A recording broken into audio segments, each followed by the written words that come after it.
అందరికీ నమస్తే అండి. ఈరోజు అయితే క్రిస్పీగా పొటాటో అటుకులతో అయితే రోల్స్ చేసేసాను. చాలా కమ్మగా ఉంటుంది. ఇప్పుడైతే ప్రాసెస్ చూసేద్దాం. నేనైతే పెద్ద సైజ్ అంతా బాయిల్డ్ పొటాటో తీసుకున్నా. 4 స్పూన్స్ అటుకులు అయితే నానపెట్టి అయితే తీసుకున్నా. అందులోకి సన్నగా కట్ చేసిన టమాటాలు, సన్నగా కట్ చేసిన ఎర్రగడ్డ, సన్నగా కట్ చేసిన పచ్చిమిరపకాయ, సన్నగా కట్ చేసిన కరివేపాకు అయితే తీసుకున్నాను. అందులో కొంచెం కారం, కొంచెం ఉప్పు, కొంచెం ధనియాల పొడి, కొద్దిగంత గరం మసాలా అయితే చూసుకునేసి తీసేసుకుని మొత్తం కూడా కలిపి అయితే పెట్టేసుకుందాం.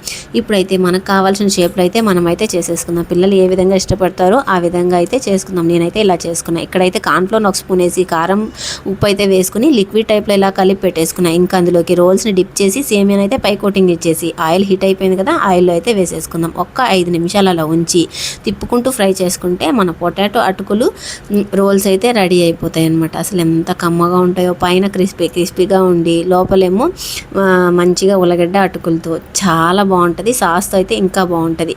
ఖచ్చితంగా ట్రై చేయండి. పిల్లలు కూడా ఇష్టంగా తింటారు. అలానే మీకు ఎలా కుదిరిందో కామెంట్ చేయడం మర్చిపోవద్దు.